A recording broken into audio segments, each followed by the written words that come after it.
La fe en este día.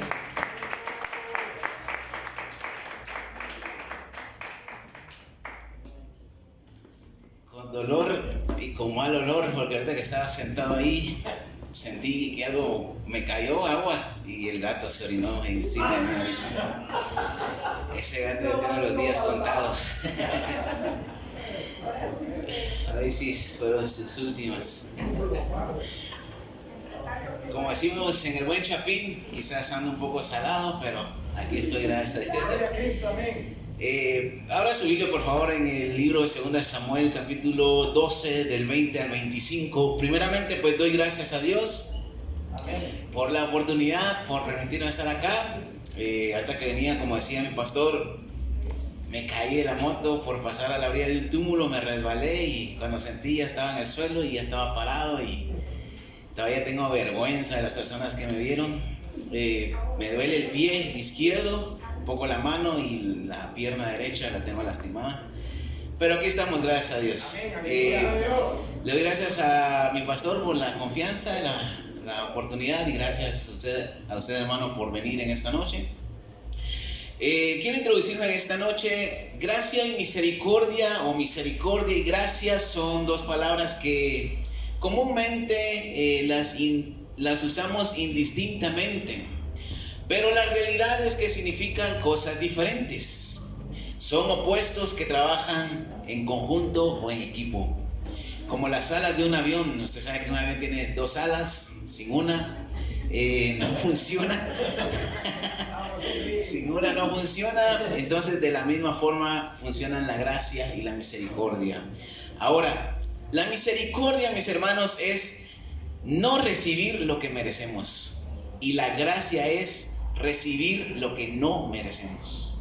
Por eso es de que trabajan en conjunto. Y en esta noche yo quiero hablar acerca de David, de un personaje que experimentó cómo operan la gracia y la misericordia en la vida de una persona. Y quiero hablar este sermón que le he titulado Misericordia y Gracia. Y vamos a leer 2 Samuel 12 del 20 al 25. Yo voy a leer una versión diferente. Usted solo sígame nada más. Dice de la siguiente manera: David se levantó del suelo y se lavó. Se cepilló el cabello, se cambió la ropa, entró en el santuario y adoró al Señor. Luego regresó al palacio y comió. Sus servidores estaban asombrados. No lo comprendemos, le dijeron. Mientras el niño aún vivía, usted lloraba y se negaba a comer. Pero ahora que el niño ha muerto, usted ha dejado de llorar y está comiendo nuevamente. David le respondió: ayuné y lloré mientras el niño estaba vivo, porque me dije, quizás el Señor tendrá misericordia de mí y dejará vivir al niño. Pero ¿por qué he de ayunar si ya ha muerto? ¿Puedo hacerlo revivir acaso?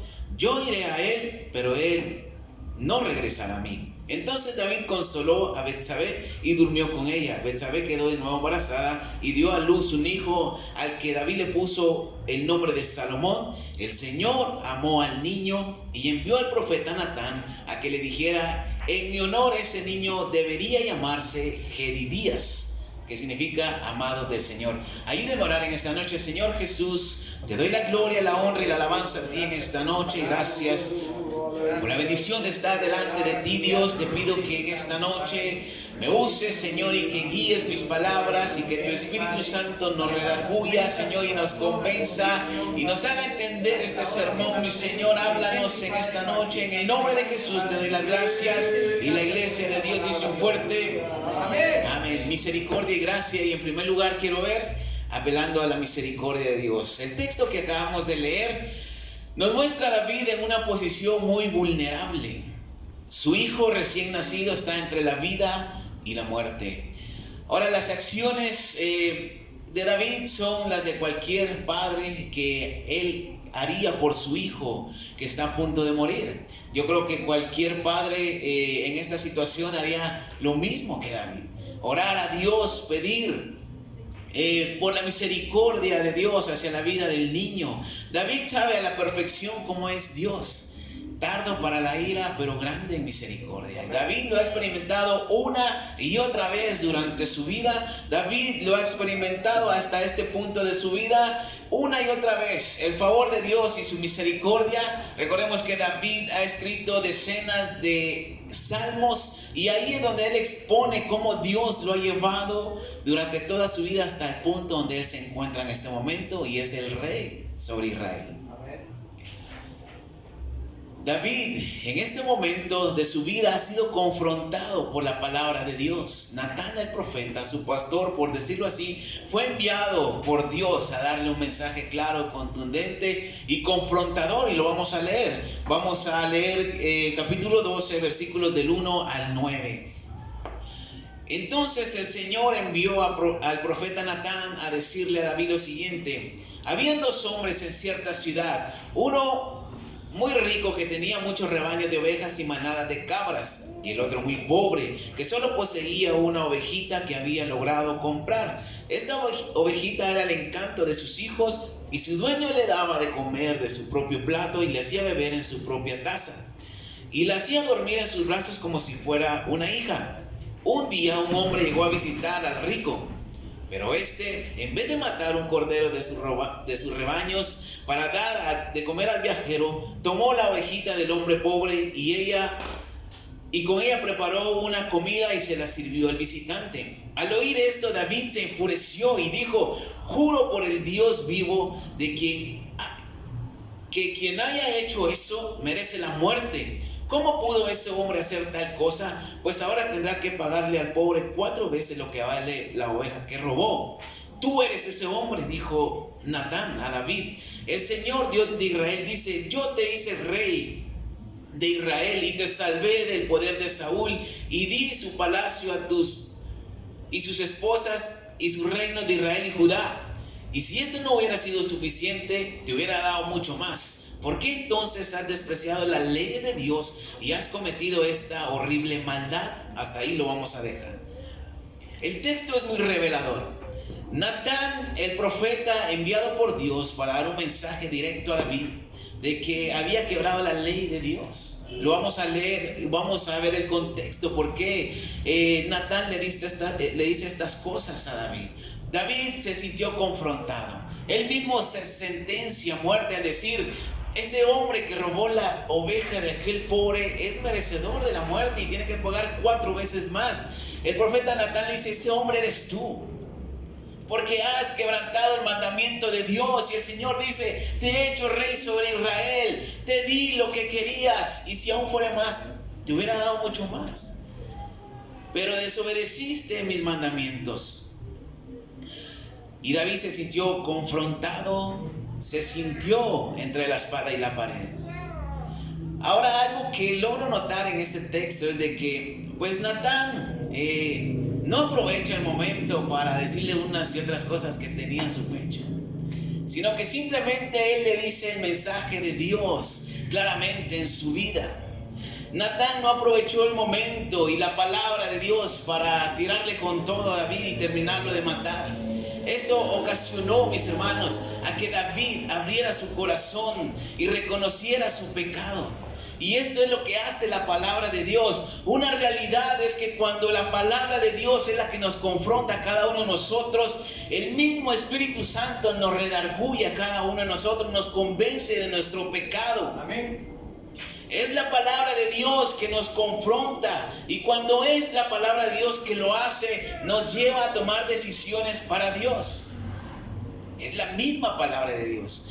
A diferencia que cuando somos confrontados, pero no con la palabra de Dios, es difícil abrir el corazón a un mensaje y recibirlo.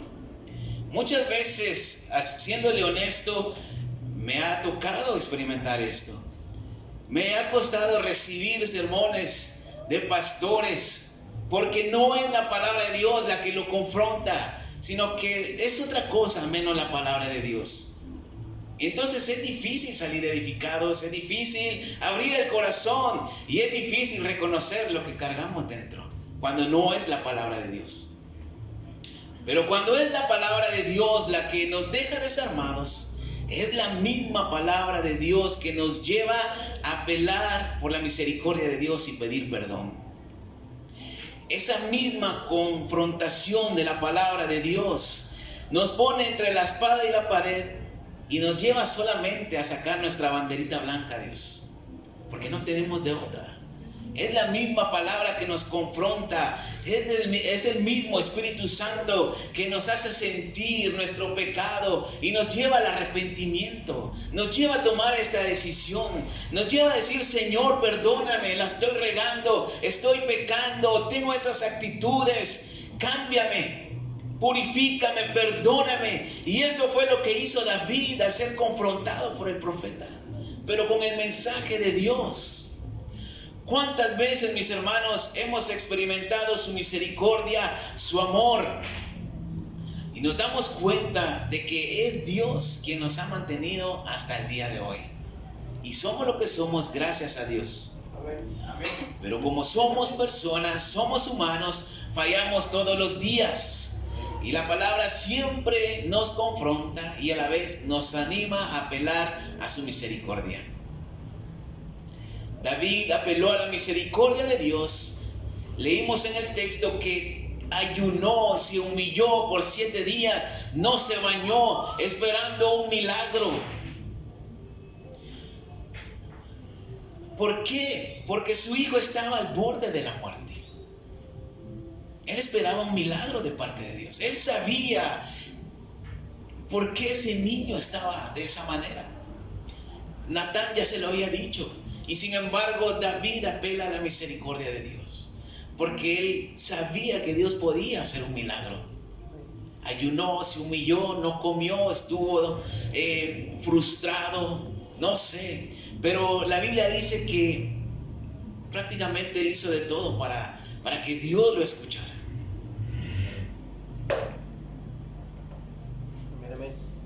A veces hay cosas que vivimos, que experimentamos, que nos hacen buscar a Dios y su misericordia de forma desesperada. Hay situaciones que nos ponen en momentos difíciles donde simplemente tenemos que venir ante Dios y pedir su misericordia, aun cuando el error haya sido de nosotros, porque Dios es un Dios de amor. Y la confrontación de la palabra de Dios siempre nos trae esa esperanza y nos dice que Dios es capaz de perdonarnos. Es capaz de renovarnos, de cambiarnos y de hacernos alguien diferente. Esa es la misericordia de Dios. Pedir por su misericordia es no tener lo que merecemos. ¿Qué merecen nuestras acciones? ¿Qué es lo que merecen nuestros actos? Y sin embargo, cuando apelamos a la misericordia de Dios, Dios nos ayuda. Y las cosas son diferentes. En segundo lugar, quiero ver la respuesta de Dios. Como le decía, el hijo de David estaba a punto de morir. David lo sabía y por eso ora por él, al Dios vivo. Pero ¿por qué Dios decide la muerte del niño que no tiene culpa? Como dice la película, ¿qué culpa tiene el niño? El niño no era el culpable. Vamos a leer capítulo 11, 2 Samuel siempre, del 1 al 5. En la primavera del año siguiente, vamos a leer el contexto del por qué. Que era época en que los reyes salían a la guerra. David envió a Joab y a sus oficiales y a todo el ejército para que atacaran a los amonitas y sitiaran la ciudad de Rabá. Pero David se quedó en Jerusalén. Una tarde, después de tomar la siesta, David se levantó y comenzó a caminar por la terraza del palacio.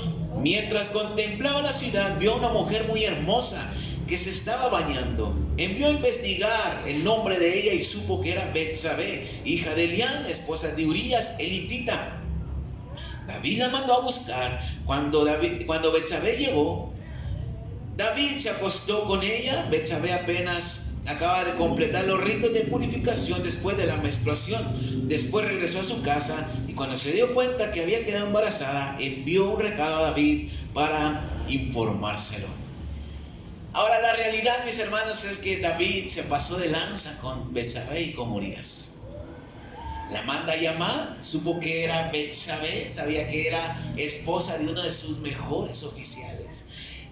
Urías, elitita o el eteo, era uno de los 30 soldados mejores del ejército de David. No era cualquiera. Y sin embargo David la manda a traer, se acuesta con ella. Y ella, que se hizo la difícil, quizás esperaba la invitación, no lo sé. Pero la Biblia dice que ella llegó. Y un rey no mandaba a llamar solo porque sí. O sea, cuando uno tiene la intención, la otra persona se da cuenta. Y si la otra persona lo hace es porque quiere también. ¿Cuántos dicen amén? Ahora, David se pasa de lanza porque al enterarse que Betsabé está embarazada, ay, no sé por qué quedó embarazada, pero quedó embarazada Betsabé,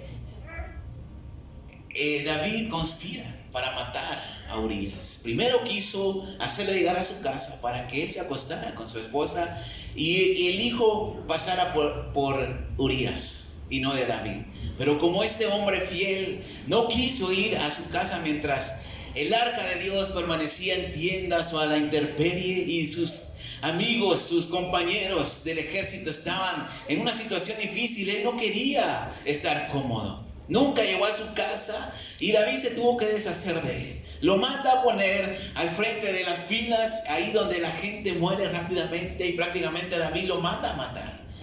Entonces, solucionado el problema, manda a traer a Betsabé que iba con él. Para él era fácil, tenía todo el dinero del mundo, tenía todo a su disposición para que Betsabé fuera su esposa, una de tantas. Por eso cuando Natán le dice, había un hombre rico que tenía muchas ovejas en su rebaño, porque David podía escoger a cualquiera, a la que se le antojara. Ahora David se sentencia a sí mismo cuando dice, ese hombre merece morir. Y Natán le dice, ese hombre eres tú. Lo primero que hace David es apelar a la misericordia de Dios y pedir perdón. Y dice, he pecado. Y este profeta Natán le dice, y Dios te ha perdonado, porque conoce tu corazón. Pero el niño no vivirá. Y esto fue un bate de agua fría para David. Apela a la misericordia de Dios una vez más por su hijo, porque David sabía que Dios ya lo había perdonado a él, pero ahora él está intercediendo para que su hijo viva, porque el niño no tiene la culpa. ¿Cuántas veces como personas simples y limitadas apelamos a la misericordia de Dios sin conocer cuáles son los planes de Dios en su soberanía? En nuestra naturaleza, por pedir su favor, sabemos por qué estamos en situaciones difíciles. Quizás por pecados cometidos, por malas acciones que cometemos, malas decisiones que tomamos, y sin embargo corremos al perdón de Dios, a su misericordia, porque quizás nos irá mejor. Es nuestra naturaleza pedir su favor y su gracia y su misericordia aun cuando estamos en pecado, y lo sabemos. Ahora, con esto no quiero decir, mis hermanos, de que situaciones difíciles que vengan a nuestra vida, por ejemplo, los que somos padres, que si nuestros hijos se enferman es porque nosotros la andamos regando. Quizás no aplique de esta manera en nuestra vida.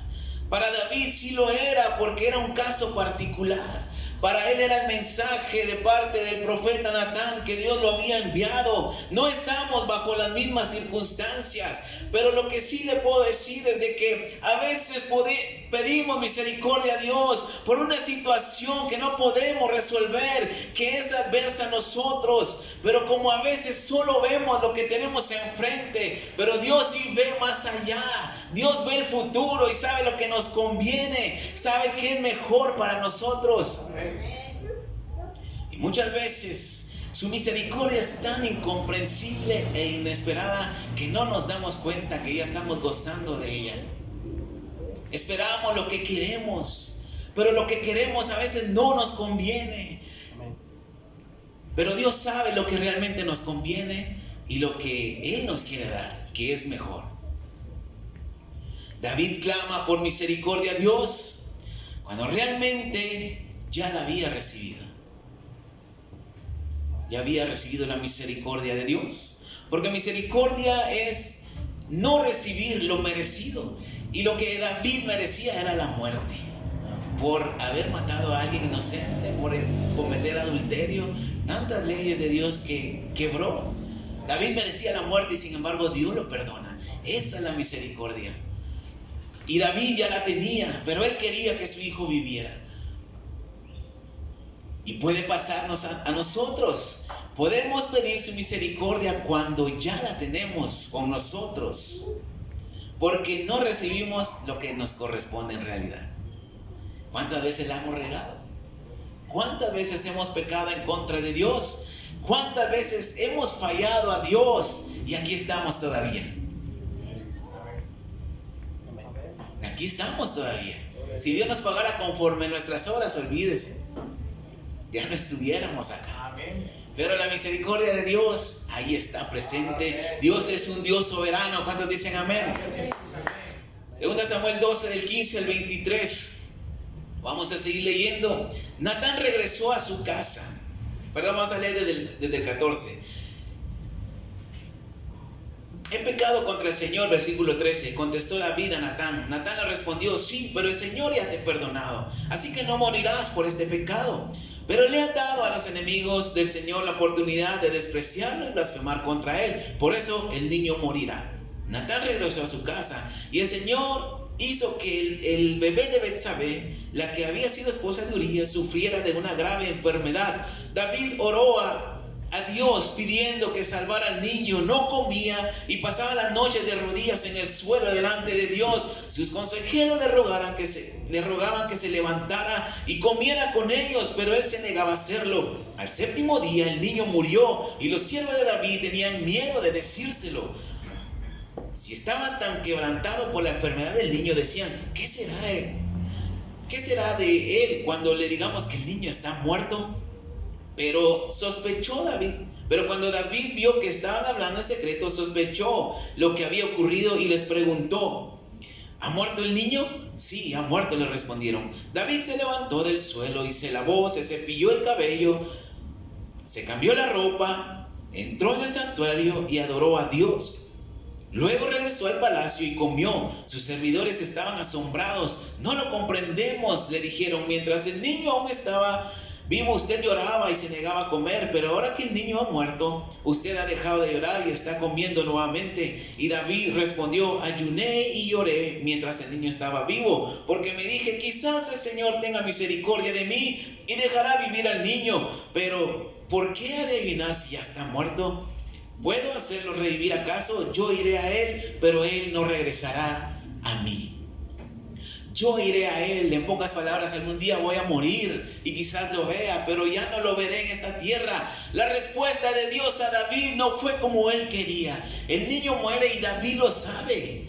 Los que estaban con él, sus ayudantes, no querían ni decirle, porque creían que David entraría en depresión, se iba a echar a morir, se iba a desahogar, no sé, iba a actuar peor de lo que estaba. Pero me llama mucho la atención la reacción de David y cómo actúa después de que supo que el niño había muerto. Fue todo lo contrario. Se bañó, comió, se vistió, se peinó, fue a adorar al Señor, le dio gracias quizás, y nuevamente estaba en el palacio cumpliendo su función. Quizás lo había comprendido.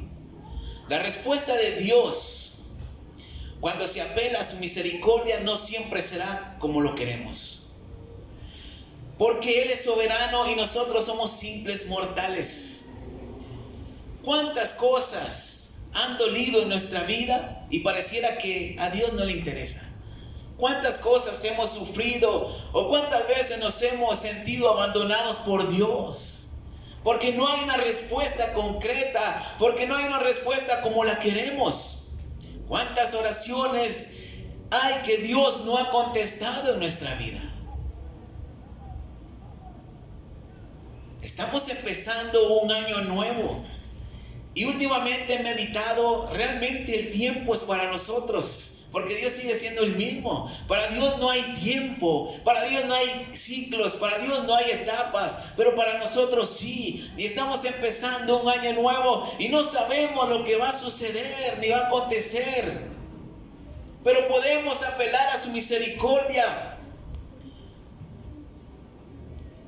Y aunque muchas veces la respuesta no sea como la querramos, o la esperamos, Dios siempre nos dará la mejor respuesta y lo que necesitamos en nuestra vida, aunque no lo veamos. Y muchas veces su misericordia se manifiesta aún cuando no hay respuesta de Dios.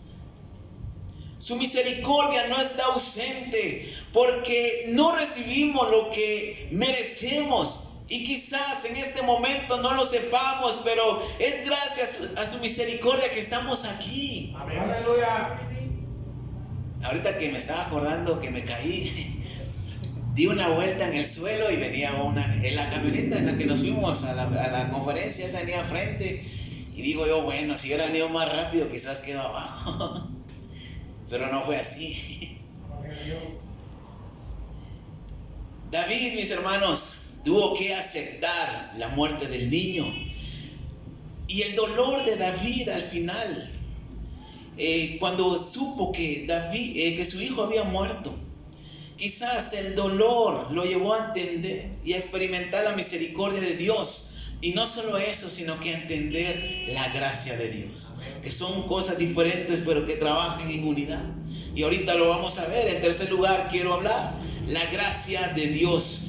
Y vamos a leer una vez más el texto, capítulo 12 del 18 al 25.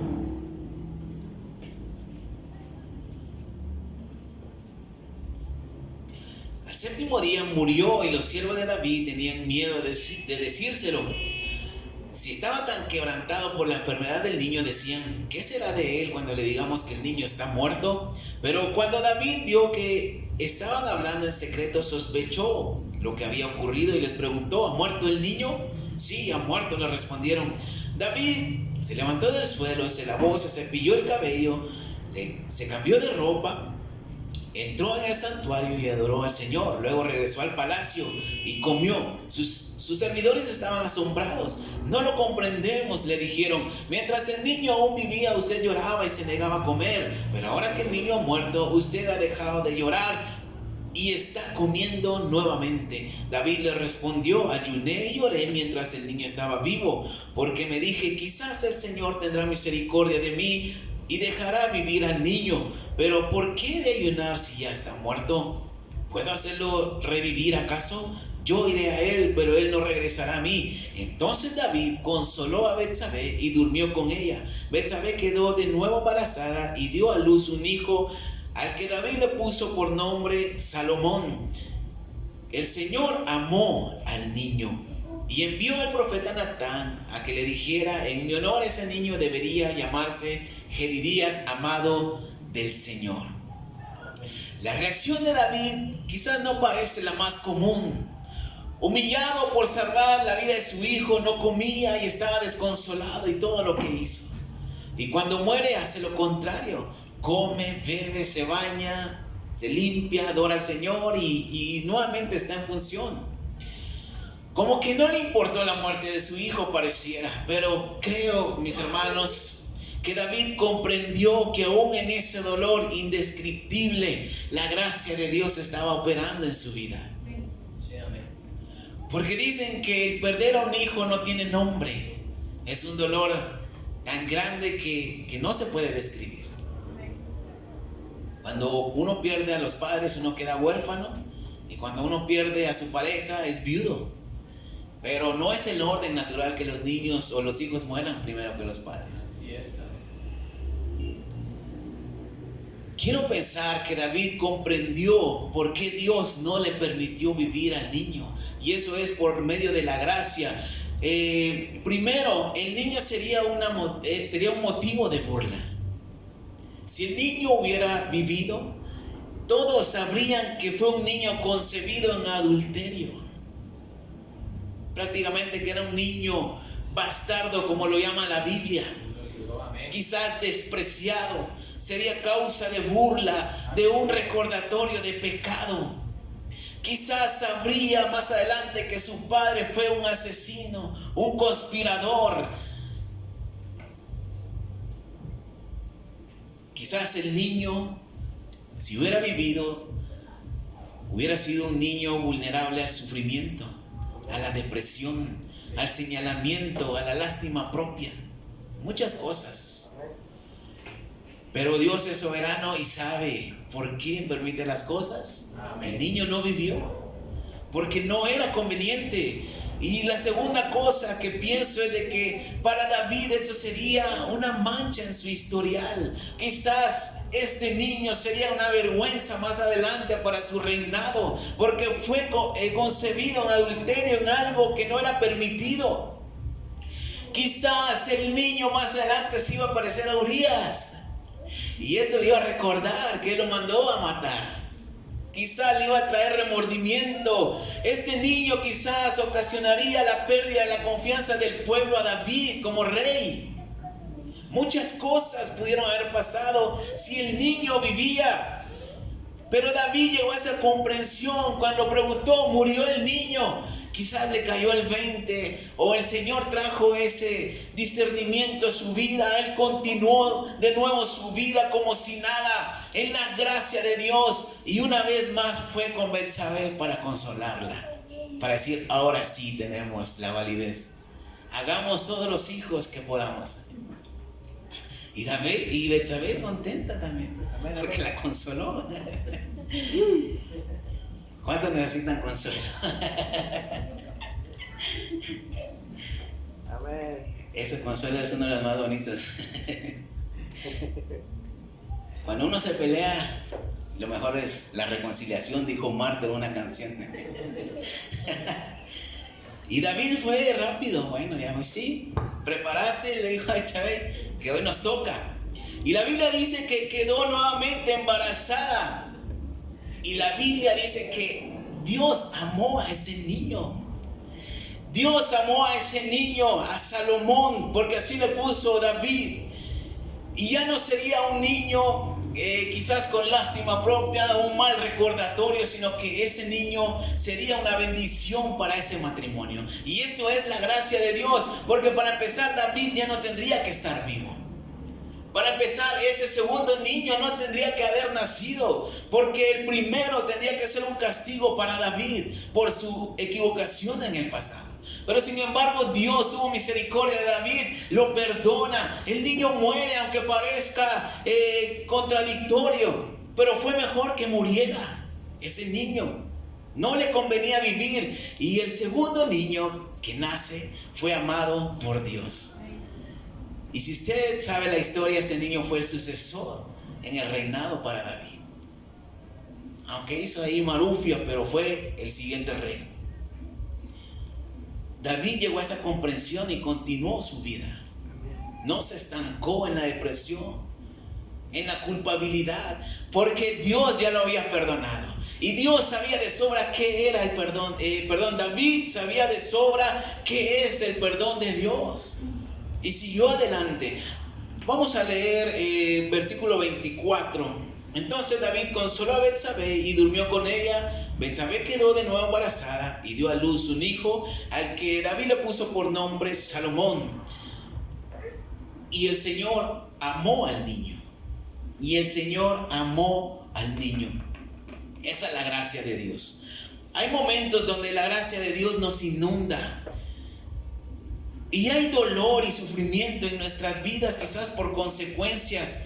Pero la gracia de Dios nos hace más fácil asimilar ese proceso en nuestra vida. Quizás no es inevitable el dolor, pero bajo la gracia de Dios es más fácil llevarlo. Es más fácil asimilarlo. Solo la gracia de Dios nos puede consolar. Y cuando logramos entender esto, podemos llevar una vida mejor, porque sabemos que servimos a un Dios soberano y a un Dios eterno. Dios no se complace en el sufrimiento de sus hijos. Y cuando comprendemos esto, sabemos de que las cosas pasan con un propósito, y no es que Dios sea malo con nosotros, sino que es algo que nos conviene mejor de lo que nosotros creemos.